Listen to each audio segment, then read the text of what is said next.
Shalom, selamat pagi dan salam sehat kami sampaikan kepada Bapak Ibu Saudara sekalian dimanapun berada. Doa dan harapan kami, kiranya Bapak Ibu Saudara sekalian di dalam keadaan sehat dan sukacita.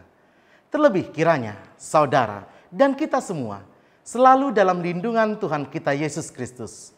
Saudaraku yang kekasih, sebelum kita memulai aktivitas kita hari ini, biarlah kita diteguhkan oleh firman Tuhan. Kita berdoa. Damai sejahtera dari Allah yang melampaui segala akal. Itulah kiranya yang memelihara hati dan pikiranmu. Di dalam Kristus Yesus Tuhan kita. Amin. Saudaraku yang kekasih, firman Tuhan yang menguatkan dan meneguhkan iman kita untuk menjalani aktivitas hari ini tertulis dalam Kisah Para Rasul 1 ayat yang ke-8. Beginilah firman Tuhan, saya bacakan untuk saudara. Tetapi kamu akan menerima kuasa kalau Roh Kudus turun ke atas kamu, dan kamu akan menjadi saksiku di Yerusalem dan di seluruh Judea dan Samaria dan sampai ke ujung bumi. Demikianlah pembacaan firman Tuhan. Saudaraku yang kekasih, kemarin kita telah merayakan peringatan kenaikan Tuhan Yesus Kristus ke sorga. Saudara, sebelum Tuhan Yesus naik ke sorga, Ia memberikan sebuah amanat agung yang harus dilakukan oleh setiap orang percaya. Saudara, apakah amanat agung itu? Amanat agung yang diberikan oleh Tuhan Yesus Kristus dapat kita baca di dalam Matius 28 ayat 19 sampai ayat yang ke-20 yang mengatakan, "Karena itu pergilah, jadikanlah semua bangsa muridku dan baptislah mereka di dalam nama Allah Bapa dan Anak dan Roh Kudus. Dan ajarlah mereka melakukan segala sesuatu yang telah diperintahkan kepadamu. Dan ketahuilah, aku menyertai kamu senantiasa sampai kepada akhir zaman." Saudaraku, apakah untuk menjadikan semua bangsa menjadi murid Yesus, kita semua dituntut untuk menjadi pendeta? Tentu jawabannya tidak. Kita semua tidak dipanggil untuk menjadi pendeta, tetapi kita dipanggil untuk menjadi saksi Kristus. Mari kita simak baik-baik apa yang dikatakan oleh perikop pada hari ini. Firman Tuhan mengatakan, "Tetapi kamu akan menerima kuasa kalau Roh Kudus turun ke atas kamu, dan kamu akan menjadi saksiku di Yerusalem dan di seluruh Judea dan Samaria dan sampai ke ujung bumi." Saudara, inilah sebuah panggilan yang sangat penting untuk kita perhatikan. Saudaraku yang kekasih, apa sebenarnya yang harus kita lakukan, yang harus dilakukan oleh seorang saksi seperti apa yang dikatakan oleh perikop pada hari ini? Sederhana saja. Sebagai saksi artinya kita diminta untuk menceritakan kisah kehidupan kita. Bagaimana kasih dan kuasa Tuhan mampu memberi perbedaan dalam hidup kita selama ini. Kita tidak perlu mengajarkan sebuah pelajaran Alkitab secara mendetail atau lengkap, atau bahkan memahami teologi terlebih dahulu untuk menceritakan pengalaman kita bersama Tuhan. Intinya, sebagai saksi, kita hanya perlu mengetahui apa yang telah dilakukan Tuhan di dalam kehidupan kita, lalu menceritakan atau membagikan kebaikannya kepada orang lain. Itulah tugas saksi, dan itulah panggilan yang diberikan Tuhan kepada kita. Melalui kesaksian yang disampaikan, biarlah orang lain yang mendengarkannya boleh beroleh kekuatan, semangat, motivasi, dan penghiburan.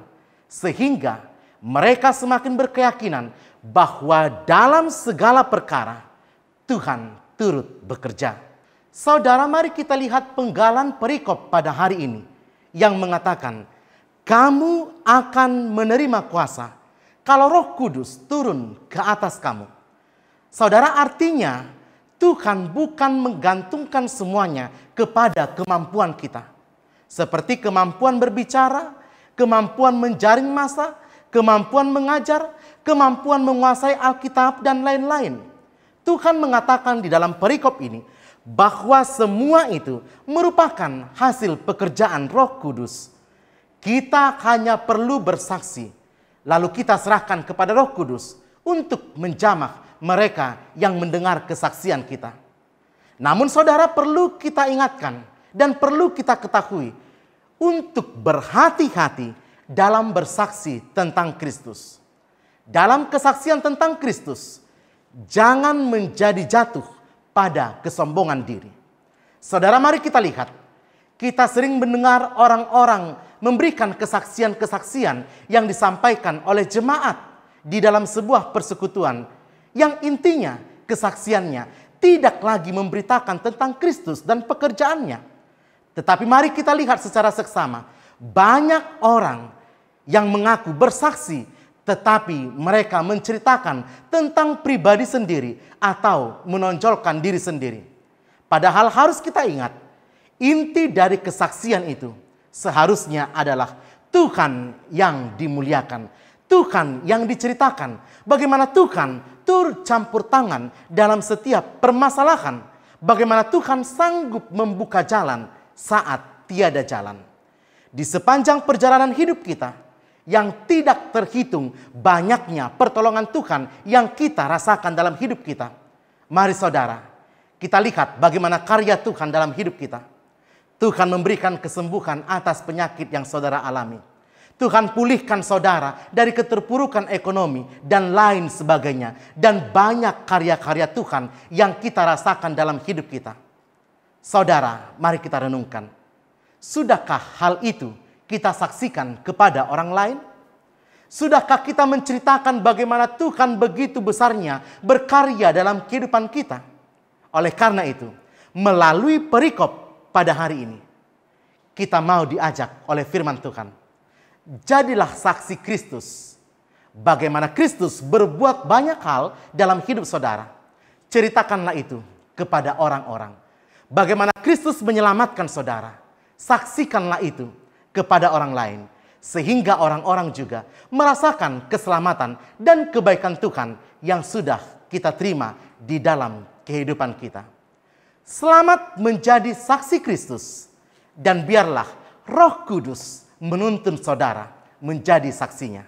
Dan yakinilah hari ini Tuhan menyediakan berkat yang sungguh luar biasa untuk saudara dan untuk kita semua. Selamat pagi, Tuhan Yesus memberkati. Amin, kita berdoa. Terima kasih Tuhan untuk firman yang sudah kami dengarkan.